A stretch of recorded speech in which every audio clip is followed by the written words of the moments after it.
మహోత్సవ కైలాస ప్రాంగణంలో మరి కాసేపట్లోనే ముగురమ్మలకు విశేష కుంకుమార్చన జరుగుతున్న నేపథ్యంలో ఆ ముగురమ్మల వైభవం గురించి, దీప మహాత్మ్యం గురించి ప్రవచనామృతాన్ని అందించాల్సిందిగా ప్రముఖ ఆధ్యాత్మికవేత్త బ్రహ్మశ్రీ మల్లాప్రగడ శ్రీమన్నారాయణమూర్తి గారిని సాదరంగా ఆహ్వానిస్తున్నాం.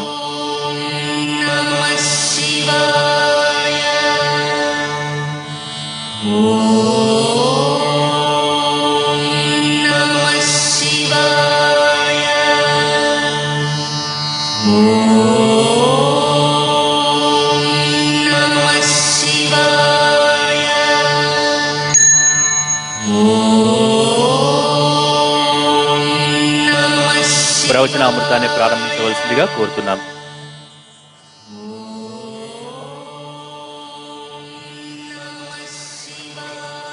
నమః శివాభ్యాం నవయౌవనాభ్యాం పరస్పరాశ్లిష్టవపుర్ధరాభ్యాం నగేంద్రకన్యా వృషకేతనాభ్యాం నమో నమః శంకర పార్వతీభ్యాం. భూలోక కైలాసంగా వెలిగిపోతున్న భక్తి టీవీ కోటి దీపోత్సవ వేదిక వద్ద దీపాలు వెలిగించి దివ్య అనుగ్రహాన్ని సంపాదించుకోవాలన్న సదాశయంతో విచ్చేసిన అశేష భక్త జనులందరికీ హృదయపూర్వకంగా స్వాగతాన్ని అందిస్తూ భక్తి టీవీ నిర్వహిస్తున్న ఈ దీప మహాయజ్ఞంలో ఈనాడు 4వ రోజు. ఈ 4వ రోజున ముచ్చటగా ముగురమ్మలు వేదిక మీద కొలువు తీరి ఉండడం ఎంత ఆనందదాయకమైన విషయమో. విశాఖపట్నం నుంచి కనక మహాలక్ష్మి తరలి వచ్చింది. విజయవాడ నుంచి కనకదుర్గమ్మ వేయించేసింది. బాసర నుంచి జ్ఞాన సరస్వతి కదలి వచ్చింది. వదంతి త్వాం ద్రుహిణ గృహిణీం ఆగమ విదః హరేః పత్నీం పద్మాం హరసహచరీం అద్రితనయాం తురీయా కాపిత్వం దురధిగమనిసీమ మహిమా పరబ్రహ్మ మహిషి మహామాయా.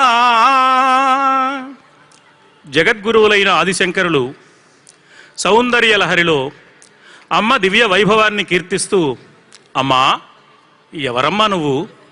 వేదాంగవేత్తలైన మహనీయులు, విద్యల సారం తెలిసినవారు నిన్ను సరస్వతిగా ఆరాధిస్తున్నారు. బ్రహ్మదేవుని ఇల్లాలుగా బ్రహ్మదేవుడు సృష్టించిన ఈ అఖండ చరాచర ప్రాణికోటికి, ఈ సృష్టికి శబ్దమనే జ్యోతిస్సును అందించిన జ్యోతిర్మయ మూర్తిగా నిన్ను దర్శిస్తున్నారమ్మా.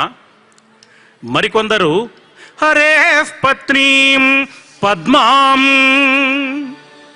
ఇంకా కొందరు అనుకుంటున్నారు శ్రీ మహావిష్ణువు ఇల్లాలుగా ఉండి సమస్త సృష్టిలోని ప్రాణులందరికీ కావలసిన దివ్య సంపదలన్నీ అనుగ్రహించే మహాలక్ష్మిగా నిన్ను దర్శిస్తున్నారమ్మా. ఇక మరికొంతమంది హరసహచరీం అద్రితనయాం, పరమేశ్వరునిలో అర్ధభాగమై ఉన్న పార్వతిగా నిన్ను భావిస్తున్నారు తల్లి. ఇంతకీ తురీయా కాపిత్వం దురధిగమ నిసీమ మహిమా, నీవెవరమ్మా? దాటడానికి అవకాశం లేని, హద్దులు లేని దివ్యమైన మహిమగల మూర్తివి కదా నీవు విశ్వం భ్రమయసి మహామాయా, విశ్వం భ్రమయసి పరబ్రహ్మ మహిషి. పరబ్రహ్మతత్వమే స్త్రీ రూపాన్ని పొందితే, మాతృరూపాన్ని పొందితే నీవు అవతరించావా అని పారవస్యం పలుకులుగా మారి జగద్గురువులైన ఆదిశంకరులు చేసిన అద్భుతమైన ప్రబోధం మనకొక చక్కని సందేశం.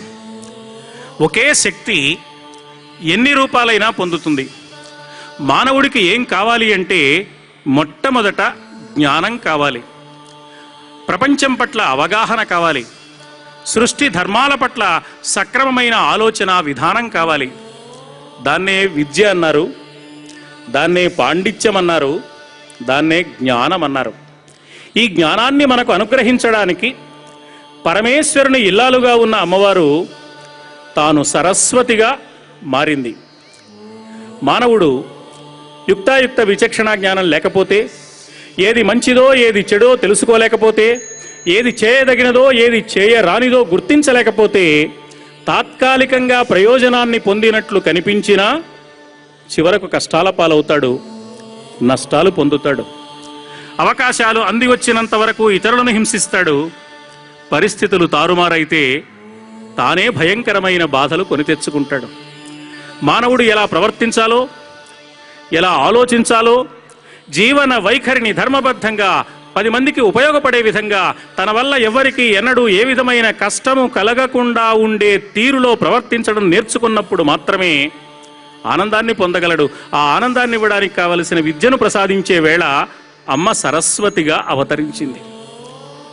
ఎంత విద్య ఉన్నా, ఎంత అవగాహన ఉన్నా, ఎంత పాండిత్యం ఉన్నా, మానవుడు జీవనయాత్ర సాగించాలి అంటే, తనకు అవసరమైన అన్ని వసతులు సమకూర్చుకోవాలి అంటే ఆర్థిక సంపత్తి కావాలి. అందుకని మానవాళికి ఆర్థిక సంపదలు అనుగ్రహించడానికి ఆ తల్లి విష్ణుమూర్తి వక్షస్థల నివాసిని అయిన మహాలక్ష్మిగా అవతరించింది. విశాఖపట్నం నుంచి కనక మహాలక్ష్మి ఇక్కడికి వచ్చింది. బాసర నుంచి జ్ఞాన సరస్వతి ఇక్కడికి వేంచేసింది. ఎంత సంపద ఉన్నా శక్తిహీనుడైన మానవుడు తన జీవితంలో దేన్ని సాధించలేడు.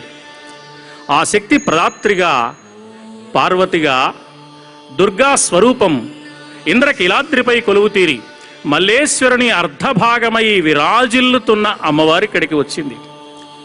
ఎంత ఆశ్చర్యకరమైన విషయం! ఒకే శక్తి 3 రూపాలను సంపాదించుకున్నది. దేవి భాగవత మహాపురాణంలో ఒక అద్భుతమైన సన్నివేశం కనబడుతుంది. త్రిమూర్తులు 3 మణిద్వీపానికి యాత్ర చేశారు. దివ్య విమానాలలో అమ్మవారి సన్నిధానానికి చేరుకున్నారు. అమ్మ అన్నది, బ్రహ్మదేవా, నాలోని ఈ రాజసీ శక్తి సహకారంతో నీవు సృష్టి కార్యక్రమాన్ని నిర్వహించవయ్యా.